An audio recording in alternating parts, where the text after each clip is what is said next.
We're really lucky this morning to be starting with Malavika Jayaram. So, Malavika, do you want to come up and we'll get into our first session?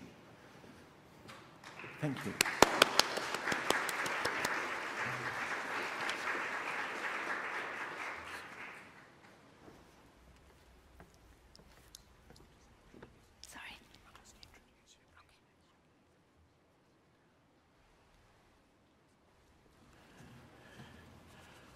So just by way of brief introduction to Malavika's talk, you will find more details about all of our speakers and the sessions in the program, so we don't need to say a great deal, but there are some things that should be said, and it is a real pleasure to introduce Malavika to begin the substance of our symposium this week.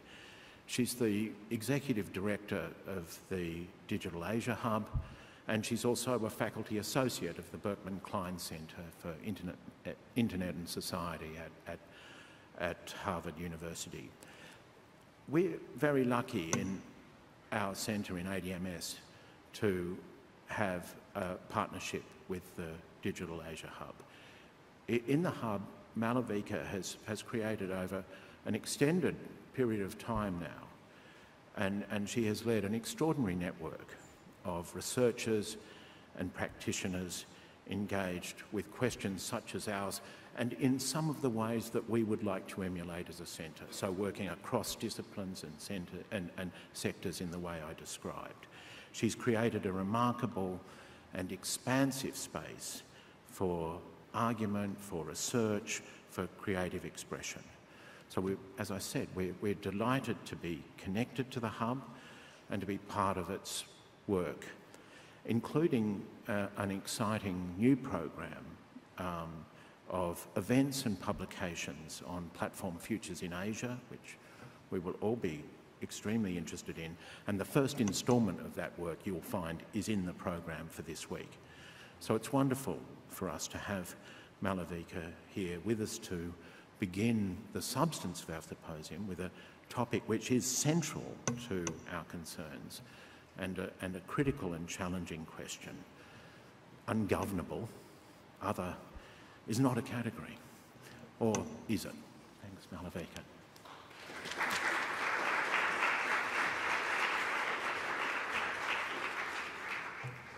Thank you, Julian. That's extremely gracious welcome. Undeserved. I always feel like a travel agent when I have one of these little mic things on me, but I'll try and ignore it. So one of the things about being ungovernable, it's actually something that my friend Nanjira Sambuli and I call ourselves. Nanjira is from Kenya. She also works on privacy, surveillance, human rights. We always get invited to panels, usually to make up the diversity quotient somewhere. Someone's organized a bunch of white dudes. They suddenly realize they don't have any women, no people of color. Either Nanjira or I or both of us get invited to make up that deficit. So Nanjira always laughs about the fact that people expect us to behave and say some really nice things about not a subject matter or a topic, but about identity, right? We're not representing a theme or a topic, we're just representing all of Asia, or all of the rest of the world, just by ourselves, by being on a panel. So we joke about the fact that we're very ungovernable because people invite us thinking we'll be really polite and nice and say very cool things, and we're actually really quite radical and disruptive, so that's our little payback. So Nanjira actually made T-shirts for the two of us. And I found to my surprise that one of the things that's very ungovernable was my appetite during COVID, so I don't actually fit into it anymore, which is why I'm not wearing it today. But it exists, so we're serious about this stuff. So I'm going to share with you a few vignettes, which it's also a good reason why every other keynote speaker in this conference is a professor or a doctor, and I'm a miss. Right? So that tells you everything you need to know about my non-academic credentials, and the fact that I didn't do a PhD, I'm actually a practicing lawyer in remission, trying very hard to never get back. So I'm actually going to share with you some pieces of artwork and some provocations rather than any law or policy, partly to see if you're awake, partly to sort of kick this off without overburdening you with legislation, but also because the other four keynote speakers have much more to say about these things from an academic perspective than I do. So I'll just have a lot of pictures and very little text. What do you think of when you see this? Anyone? A concept, a thing, whatever. What do you think of? Sorry? Notary? Bureaucracy? Yeah. Anything else? Red tape? Yeah. Anything else? So growing up in India as I did, this was my imaginary of big data, right? Not the blue and white shiny matrix-like binary numbers trickling down a screen, looking very shiny, antiseptic, completely devoid of human life. This was my idea of big data, something that was unstructured, probably eaten by rats, probably lived in somebody's idiosyncratic brain. And if they went on holiday for a wedding for 2 weeks, God help you trying to find anything in that mess, right? But this wonderful photographer called Jan Bannings decided to visualize bureaucracy in different countries and actually try and fix what this looked like. So this is clearly a very happy employee somewhere in India, probably ungovernable as well. And these are all the different instantiations of them all over the world. You can't see them in a lot of text, but if you look up Jan Banning, you can look it up in more detail. And they're actually really quirky and wonderful. They weren't allowed to tidy up their offices by design. They were supposed to show their mess as it exists. And the reason I'm sort of showing this is it's part of this whole theme of grasping and fixing people and identity and criteria into systems that might actually reject them, that might not quite fit the shape of themselves, and what that looks like across the world. But here is administrative hubris. Here's the nation-state coming in and saying, oh, you know what? We know who you are, and enroll for the recognition, right? This is the Biometric Identity Project in India. These were the official posters a few years ago. Ridiculous things like, who are you? We have the answer, right? Nothing about self-identifying yourself. The state will tell you who you are if you don't already know. We could all have saved years of therapy if somebody had told us this, right? Here's the answer, who are you? Here's a one-line answer, and a neat little box that we fit into. But despite this very optimistic view of the ability to fix and make somebody stable within the gaze of the state, you actually have instances in the research where people show you how even the act of fixation, the act of taking something as unstable as a human being and fixing them into a system is so traumatic, right? Travis Hall, who did his PhD on the Aadhaar, actually talks about this paradox about saying you do want to socially sort because if you're a democracy, you want to identify citizens, you want to have a citizen-state relationship because you need them to vote, therefore they need identity. But on the other hand, because you're trying to be a socialist republic as well, you have to give them benefits. So at some stage, they're also recipients and beneficiaries, so you need to identify them so that the benefits can go to the right people. Right? And we all know the kind of hysteria there is around benefits fraud. Not about the corruption that happens in politics, but about poor little people trying to defraud the system because they're ignorant, because they don't have access to connectivity, but we ignore the large-scale fraud that happens inside government, right? And go after the little person. But these are the ways in which Ursula Rao and Graham Greenleaf, one of your own, sitting here in Sydney, did this wonderful piece of research about how the act of fixing people was so traumatic. Right? There were people who weren't used to having their fingerprints be read and visible because they're manual laborers. They have what in the trade is called poor quality fingerprints. Right? They've been rendered illegible from manual labor. Same thing with eyes. You're trying to extract their iris scans. They're not used to looking at you, right? If you're not married to them, if you're a single woman or you're a married woman, you're not used to looking a man straight in the eye if you're not related to him. So you've got tears pouring down your eyes. They've got Kleenex so that people can be, helped while they're trying to register for this alleged benefit. They're asked to wait. This is a very waiting for Godot kind of thing, waiting for somebody who's going to come and fix the system. The person never appears. And in the process of alleged inclusion, people's bodies are rejected. They're found wanting, they're found incompatible. It's the people that are wrong, never the system. Right? So these are the different ways in which the act of grasping somebody and making them legible to the state becomes really traumatic and difficult in particular contexts. But yet the state says it knows who you are and will tell you everything you need to know once it fixes itself on you.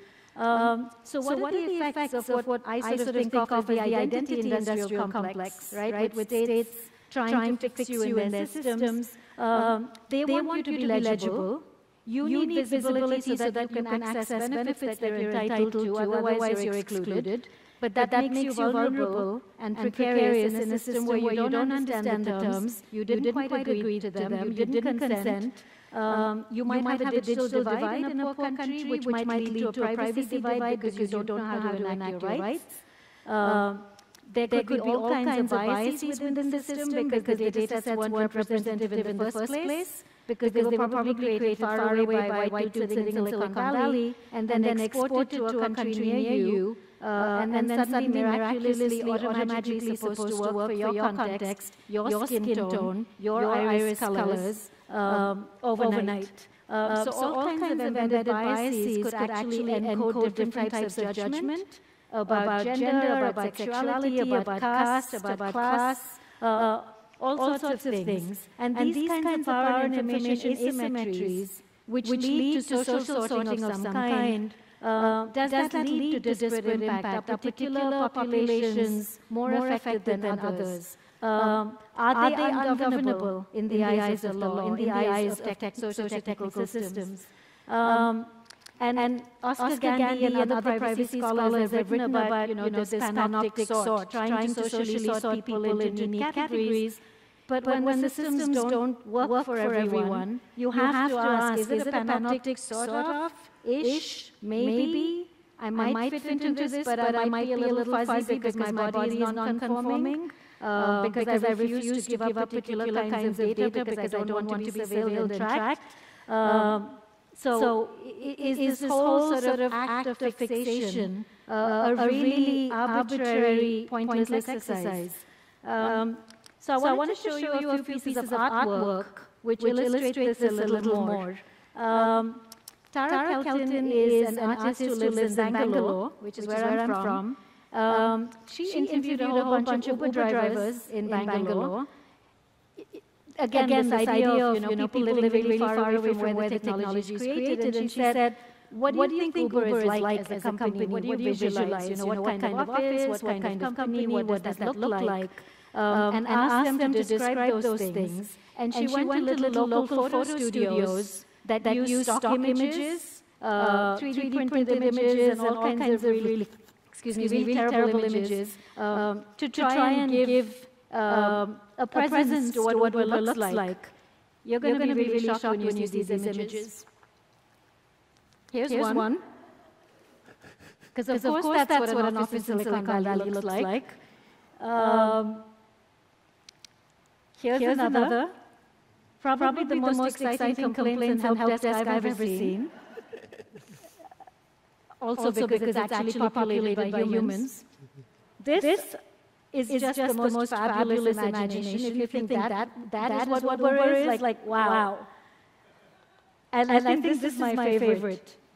Absolute favorite. With a little floating Uber screen. And this guy looking really happy, but he still has paper files. So we still have the old little lady coming back into this imaginary. So she's trying to sort of, bridge this gap between a system developed somewhere, trying to grasp drivers and lived experiences somewhere far away, halfway across the planet. She also has this other project called Still Life with Curtain. Anyone knows who painted that? The really famous image? Anyone? Well, you'll see it in a bit. So she did this two-step process where she asked folks who work on Mechanical Turk, different Turkers, to describe the image of the painting. And then she took those descriptions and had these artists visually represent them. She really wanted to pierce this idea of how opaque third-party design is, and when you outsource something, what are you delegating? And trying to re-identify the obscure workers hidden in all of these systems. This was one. This was another. All just from the descriptions that were given to these mechanical Turkers. This was the third. There are plenty. They're really, really amazing. Here's another one. And these were actually the descriptions that they came up with. And those numbers there are their identification on Mechanical Turk. So they are identified, but nobody else would know them other than the Mechanical Turk platform. So there are people describing these, and then there are people rendering them into images. Some are very verbose, some are very short, some are very detailed. But these are all the different Turker descriptions of those images, and that's the actual painting by Cézanne. Right? Completely different imagination once you describe it to people and it gets passed through different layers. And this is an interview, you can look at it later from the text, but she's talking about how she was always really interested in making the artist's hand visible. And she's trying to extend that logic to technological platforms to say, who are the people doing the tagging, the people labeling the dick pic saying it's not safe for work, the people looking at the really traumatic images and saying we need to take these off social media platforms, all of the invisible, emotive, affective labor that takes place behind platforms by unidentified people who are probably paid very, very poorly and never get therapy for all the trauma that they go through. And this is a really interesting interview where she talks about how she's trying to render these people visible, and where she's trying to blur and complicate the idea of authorship. Is she the artist as the person who conceived of these projects, or is it the mechanical Turker who wrote the description, or the person who then turned that into really crazy, acid trip pictures? What does authorship imply? Who gets to say they're an artist? And then the last one I'll leave you with is, this is something from your program, and Dave, my colleague, and I have been talking about how I'm used to it, Dave wasn't, but as we see more and more of acknowledgement of country text across Australia and New Zealand, which we're very, very moved by, it's actually leaving me asking questions around, if we were to have this kind of an acknowledgement on a technological platform, would we say that it's built on the lands and the bodies and the sweat and the tears of human beings, whose data was extracted and used in order to produce these platforms and systems? Who would we give thanks to? Who would we acknowledge? Who needs reparation? What does the act of reconciliation look like? And I know that reconciliation has a very, very specific terminology when it comes to native lands and country and native title.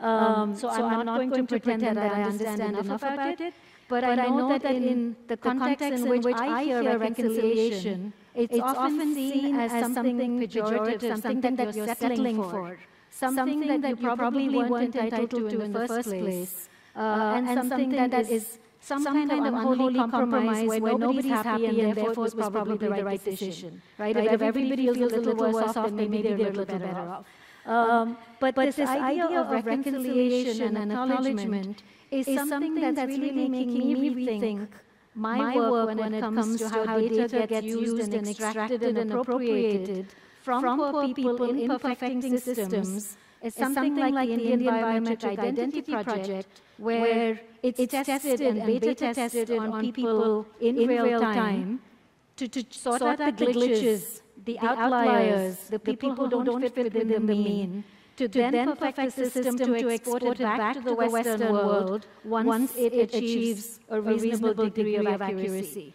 It's okay for us to be inaccurate and to be thrown out of systems, but God forbid that's what we export back to the West, right? So if we had to have an acknowledgement about the people on the backs of whom these systems were built and perfected, what kind of text would that look like?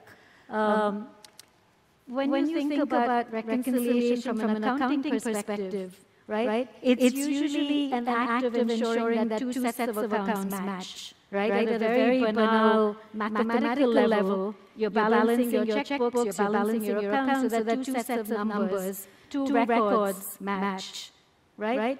But you can also extend that analogy to go beyond numbers and say, what kinds of accounts are we reconciling? What kinds of stories, memories, narratives? What kinds of tales are we actually trying to reconcile that are seemingly in conflict? What stories can data tell, right? Because numbers can tell any story you wanted to, right? We know that with statistics and with law and policy, narratives are constructed, they're socially constructed. So if we had to actually do an account that worked on many registers, what does that look like? Both in the sense of accounts and stories, but also in the sense of accountability, which is something that the center is really preoccupied with and is doing really great work on.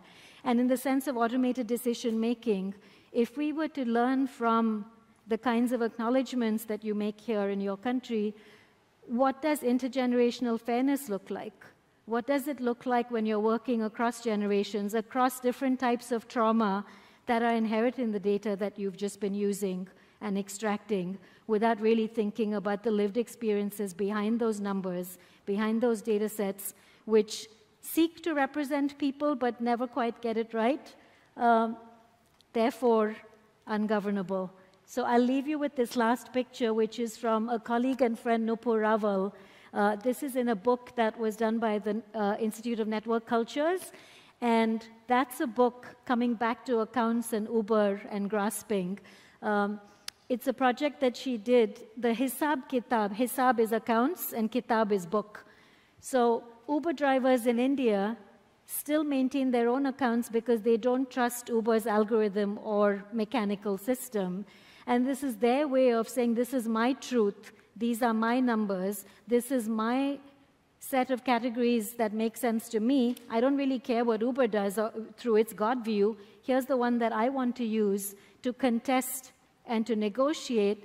But fundamentally, what Nupur says is, when you look at the way that these drivers who are supposed to be passive recipients, passive members of a technical system, what does it look like when they're actually co-creating the register as opposed to passively accepting what Uber says? What kinds of humanity and what kinds of experiences populate this register to actually make it a shared collective exercise in the same way that land here increasingly is?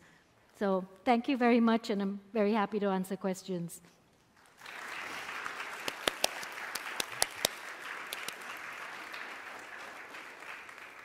Why don't you sit there? Yep, yeah. And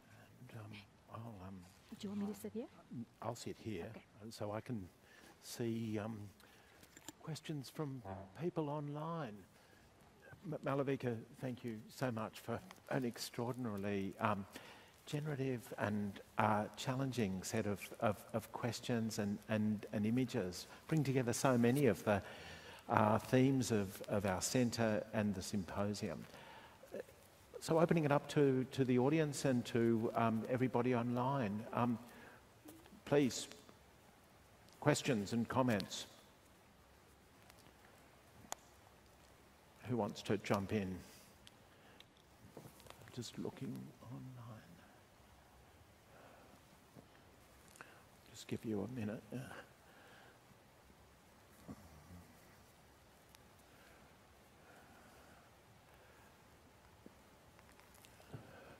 So that all made sense? Everything was perfect? No one has questions?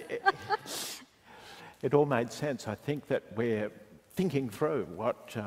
I mean, those images were extraordinary. I think that many of us are very, engaged with this gap between the imagination of automated services and our actual encounters with them, the materiality, as you were pointing out, of the information that is generated around them, by practitioners within them. Just a question, I suppose, about how you go about exploring those further. If you are answering this, beginning to answer that fascinating question you raised at the end. How do we account for these disparities and inequalities? How do we begin to answer that question of what an acknowledgement would be? What sort of a reconciliation might take place?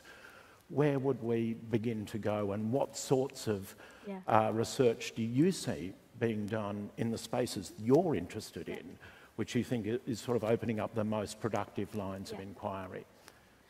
I think the very first thing I'd say is it's not for us to answer.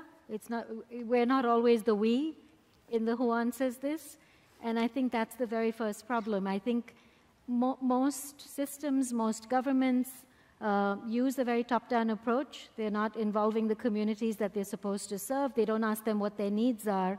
It's sort of, how do we do AI? How do we add blockchain to this? Rather than saying, what's the problem we're trying to solve? And who is it for? And do they want it? And on what terms? So I think unless we set the terms of that engagement, and unless it's a co-created participatory process, I think the we is always going to be problematic. And I think in my work, I think one of the reasons that I'm both very, very much a fangirl of the law, but also see its limits. And I don't just mean the billable hours and the late nights and all the other kinds of horrors. But I think one of the limits of the law is how much it can exclude people who don't have the resources to engage, people who don't, especially in a country like mine, where if you don't have 20 years to fight a lawsuit, good luck. If you don't have the money and the energy and the resources to do that, you're not actually going to achieve any kind of meaningful justice. So I think the limits of the law are really, really blatant in parts of the Global South. And I think that's why I'm really interested in the provocations that come out when you engage with ethnographers, with anthropologists, with social scientists, with artists in particular.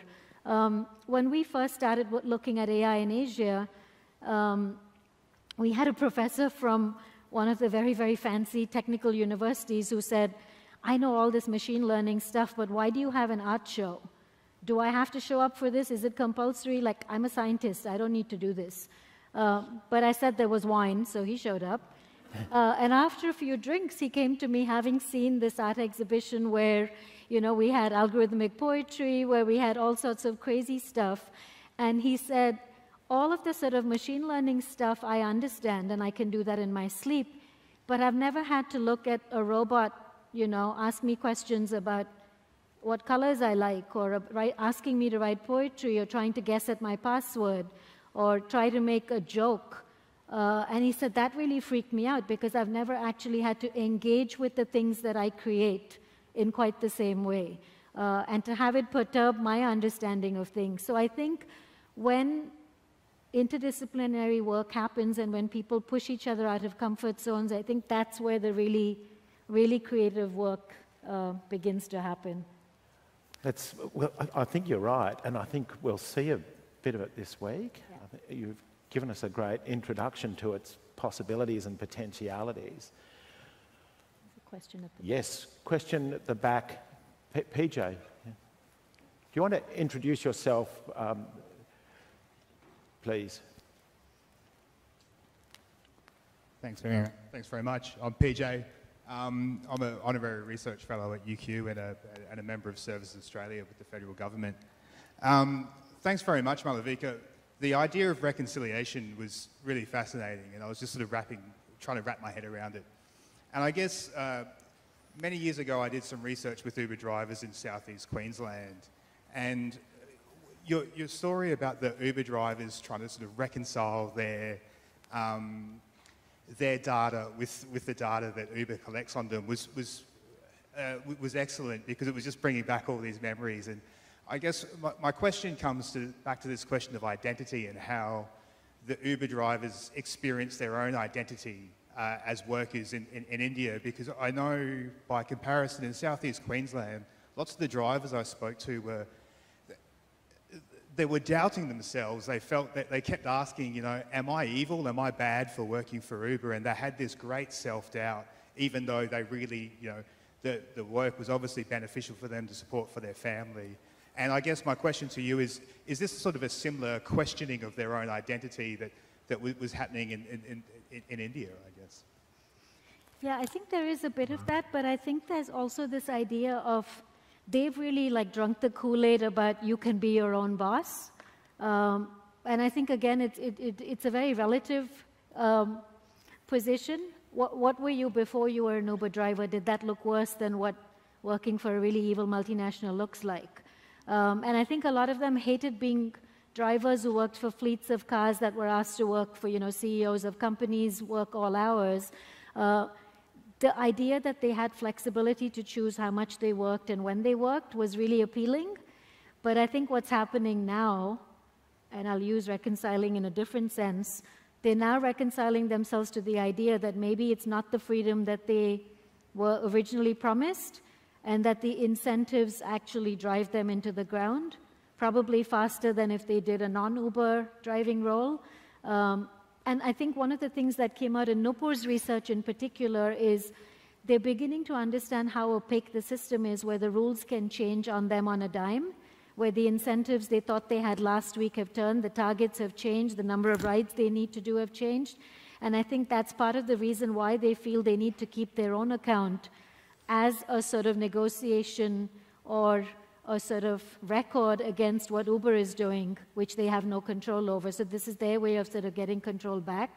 But I think it's a much more complicated conversation, because I think Nupur's been looking not just at Uber drivers, but also food delivery apps and other kinds of folks who are experiencing very different conditions. So yeah, I think her paper is fascinating. I think that's why I left it to the end, because if I'd started with it, I would have literally quoted every single line in it. But it's a really magisterial piece of work, and I would love it if people would read that piece. I certainly will, and thanks very much for, Sure. again, the concept of reconciliation. It was very stimulating. Thank you. Thank you. I can see another question at the back there. And there's a lady here as well. Over there. Yeah. Thank you so much. That was a fantastic keynote, and I think we were definitely processing to get into our questions. I'm Dr. Kobe Kalix. I'm a research fellow with ADM+S. I used to work in Asia for the Asia Indigenous Peoples Pact on the Thai-Myanmar border, so some of the identity stuff you were talking about resonated with that work. And then what you were saying with reconciliation here was really interesting to contextualize across the Asia-Pacific region and how communities and societies can influence each other in thinking about some of these issues. Mm-hmm. We had a keywords workshop ahead of the conference yesterday afternoon, and it was interesting because we have a whole bunch of computer scientists and a whole bunch of social science, humanities people, but we didn't have the lawyers in the room, even though there are lawyers in the centre, which I found really interesting. No, it was kind of open invitation. Yeah. So I think there's something about the fixed use of language that you touched on a little bit that I think is interesting. Yeah. We talked a little bit about terms and conditions yesterday, and you talked about people engaging with systems on their own terms. And in describing in a tweet your intro, I was saying resisting compulsory identification. But I'm interested if there's other language kind of between resisting and using on your own terms that we as a centre might be able to kind of think through, particularly supporting reconciliation, which is a contested term in itself. Yeah. That's a really great question. Thank you. I actually registered to attend the keywords workshop, but my flight was delayed and I couldn't make it. So two very quick responses. One is that vocabulary, as you pointed out, is so important, and we use the same words in different ways. We did a project many years ago where a bunch of us sat down in a farmhouse in the middle of rural Holland and did a book sprint, and we wrote a book, people from different demographics, and it was about how you could keep data safe in the humanitarian sector. And people had different imaginaries of how possible or impossible it was. And we came across our first hurdle when we couldn't even agree on what we called the theme of our book. And, you know, all the lawyers kept saying, you know, data subjects have these rights. And all the humanitarian folks said, if you use that word subject, my name is not going on that book. Nobody's a subject in this room, right? And we were like, and the lawyers were going, would you prefer object, because that's worse? And they were going, no, how about we don't use any of that? And so people went around in circles, and the lawyers said, it's not about subject as in someone who's subjected to domination. It's a data subject, which is a very specific defined term in European data protection law, because of which they have rights. If they're not a data subject as defined, they don't receive all these benefits. So it's important for them to be defined that way, and people were like, no, no one's a subject in this book, right? And so I turned around kind of, you know, trying to break through this stalemate, and I said, how about we just call them people? And it took people about 10 minutes to say, oh, but we're like people with PhDs, and we work at the UN, and we have all these really big hats and titles. Do we have to use a non-technical word like people? Like, will everyone else understand what that means? And I thought, yeah, I think they will. So, I mean, I'm just giving that as an anecdote about how vocabulary is really, really important and how you don't have to overcomplicate things. But I think the other point about resistance, a friend of mine coined this term in India. He calls it a cycle gap, which is the exact width that it takes for a cycle to get through a traffic jam in India, right? So it's his word for saying, find the cycle gaps in systems that otherwise repel you and push you out and try and exclude you. Find the little cracks. So it's kind of like the Leonard Cohen song, right? Like about the cracks, that's where the light comes in, right? So he's sort of saying, find those little opportunistic wedges where you can game the system, you can find your way of resisting it, kind of like these books, right? Uber doesn't actually care about any record other than its own, but people are finding their ways around it and sort of routing around, kind of like the internet. You find a block, you route around it, right? So people are finding their own ways of resistance, and I think that's why obfuscation for me is a really, really, really big thing. I don't know if you've read Helen Nissenbaum and Finn Bruton's book on obfuscation, which lists a whole bunch of techniques that people use, whether it's things like browsers and, you know, resisting targeted advertising. So it's doing all the searches in the background. So you're looking for black coffee, but it's also looking for condoms and Cézanne paintings. So the algorithm doesn't know what it is you're actually looking for, right? So there are all these multiple parallel searches going on in the background so that systems can't see you. So I think resistance and obfuscation and hiding in plain sight, for me, are very, very key tools of this whole governing and ungoverning paradigm. And I'd love to chat more, but I think we should close, or I think we've got a few more minutes. Okay. Before we have a break. Any other questions? Over there, sorry, yes.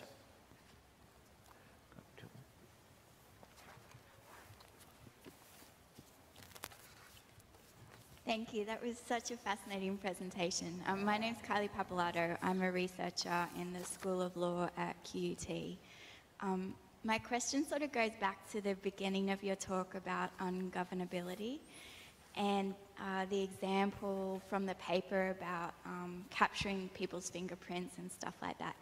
And it occurred to me that one thing that technology and law have in common is that desire to sort of plug the gaps. So, you know, the fingerprints aren't getting captured properly.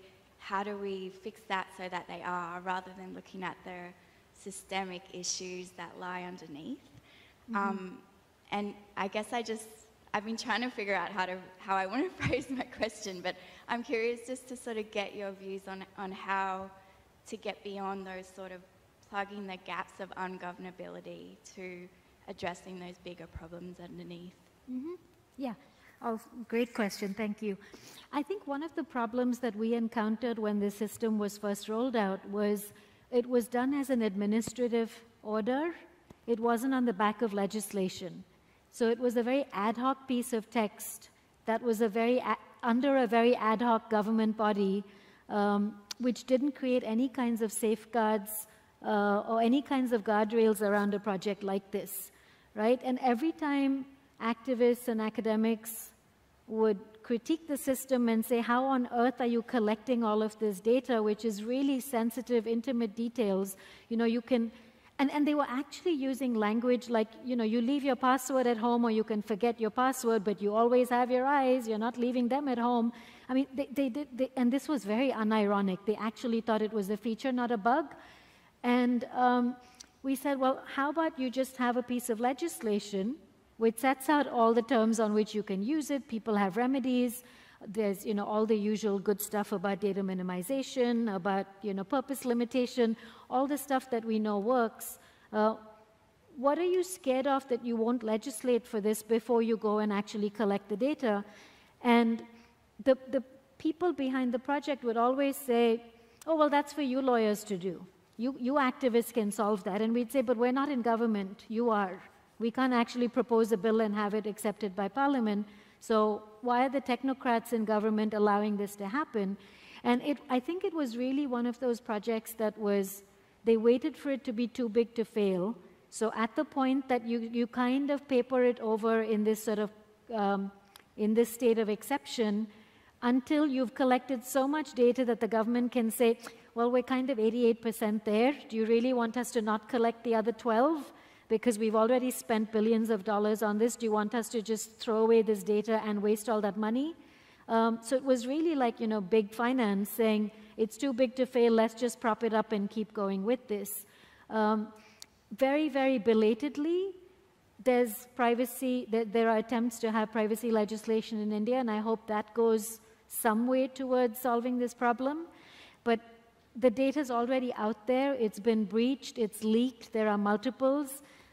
This was supposed to actually solve the ghost in the machine where people had multiple identities. They were collecting benefits many times, kind of the, you know, people voting in Chicago from the grave kind of scenario.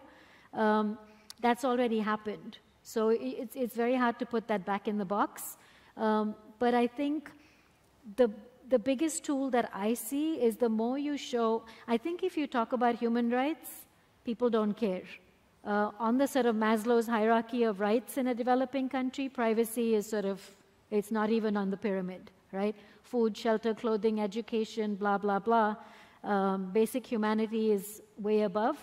But I think what happens is if you say it's a waste of money, or if you say it just doesn't work, that's actually way more effective than any other kind of remedy. And I think that's the problem. There isn't enough empirical data. In the last few years, there has been. People have been showing how all these alleged wonderful benefits that will come and all these savings that will happen. When you show that actually that's not happening, when the numbers don't bear that out, that's way more effective as an advocacy tool than anything else. That's the evidence we need, Yeah. yes. Any other questions? I've got a couple. First up the back.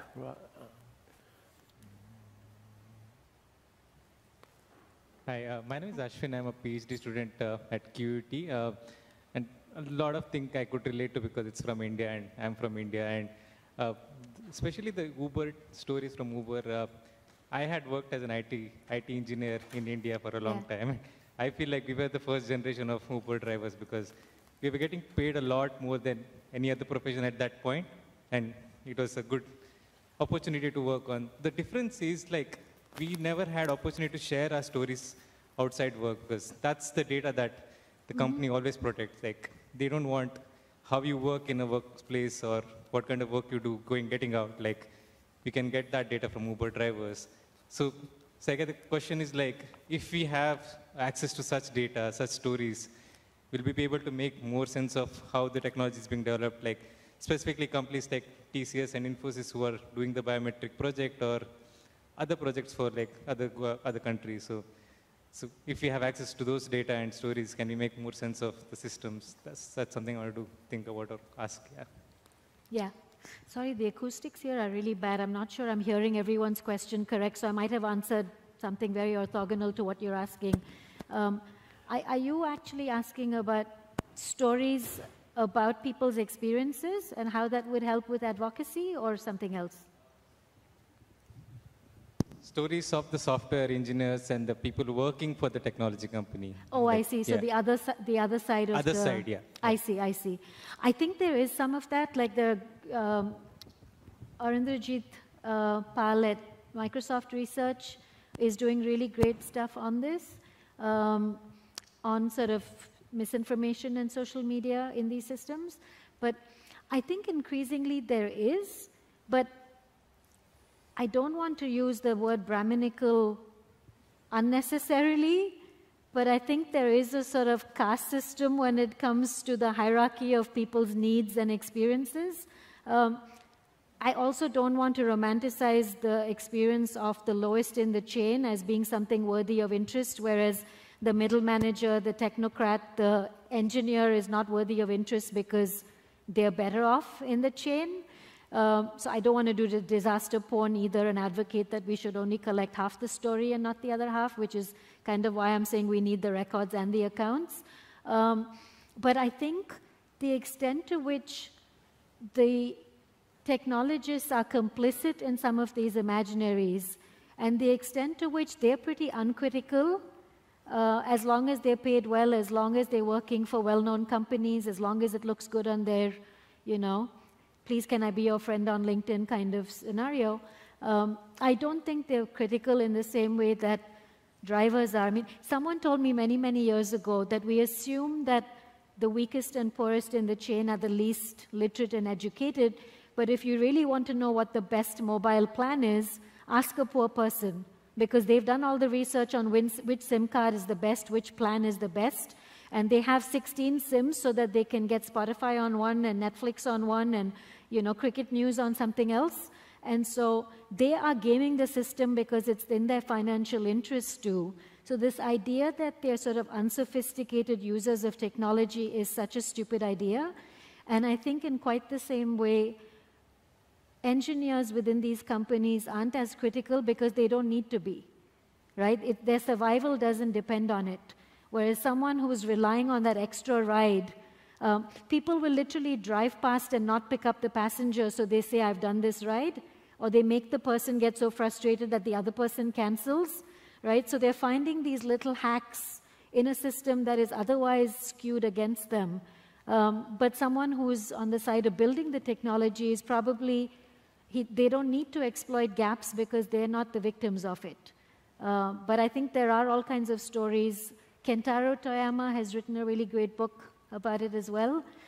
So personally, I'm not as interested in the lives of software engineers making a lot of money.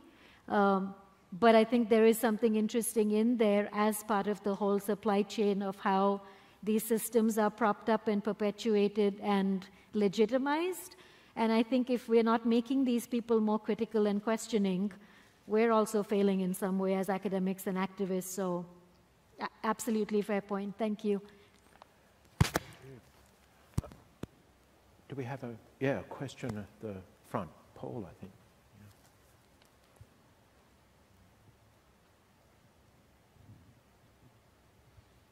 Thanks very much. Paul Henman from the University of Queensland, sociologist and social policy academic. I want to go back to your beginning when you talked about the legibility and the visibility and non-visibility in like the Indian identification scheme. And I was interested from the previous question about the terms and conditions because I want to turn that back into about the legibility or illegibility of the state. And one of the ways in which the state becomes legible is through law. And when you were talking before about the ways in which the terms and conditions or the non-terms and conditions, it speaks to the lack of legibility that often happens in the digital processing of organisations and of the state, because they're sometimes seen as technical exercises that are subterranean to the law that says this is what the state can do and what the state can't do, and the legal decisions, but the way in which they are implemented and practiced are often seen outside of the legal process or outside of, it's something that's done administratively. And I'm wondering where the law fits in to try to make visible some of those decisions that are more technical, that are, as you say, like the IT people do this, and they're completely disconnected with the idea that this might have something to do with the the legal apparatus or the legal basis on which decisions are being made. I didn't hear half of what you said through the mask, but I will try and respond to what I did hear. I mean, the right to privacy, which a lot of people assume is sort of a luxury in a poor country, and especially in India, like when I went back from London, I was always told that, you know, I had been away too long, I'd become too Western, and that's why I cared about something like privacy or human rights, and that Indians didn't care.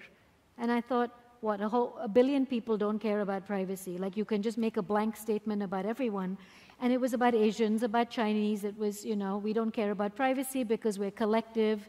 We live in joint families. We're not an individualistic society. But then it actually took a lawsuit, a series of lawsuits around this project, around identity, that actually resulted in a right to privacy being articulated from a constitutional perspective on the back of this system. At a time when people said we don't have one, and it's not set out in the Constitution, and we're known for having a pretty activist judiciary when it suits them, they actually turned around and said it has to be read into the right to life. It's a core component of it.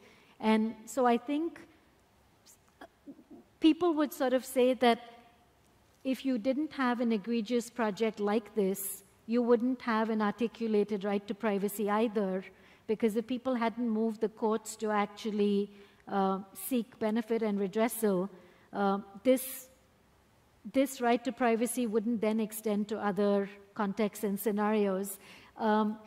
So one of the lawsuits was around this project, but the other one was also around, we had the old colonial era sodomy laws, which were, you know, even Britain got rid of them, but we still hung on to them very loyally like good subjects.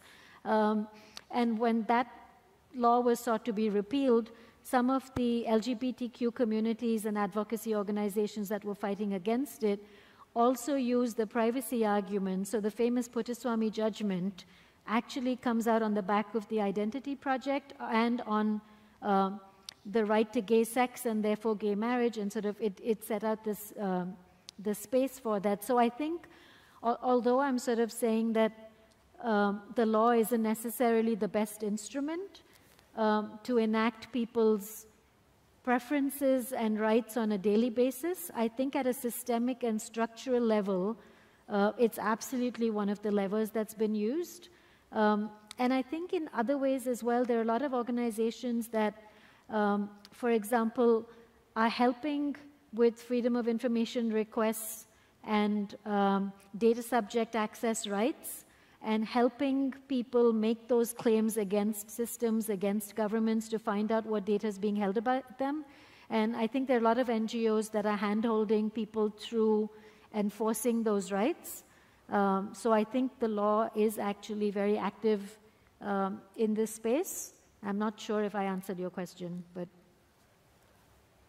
I think you've raised a whole set of questions for us to pursue over the rest of the week, Malavika. So thank you so much for such an illuminating presentation and conversation with us all. It's been wonderful. Thank you.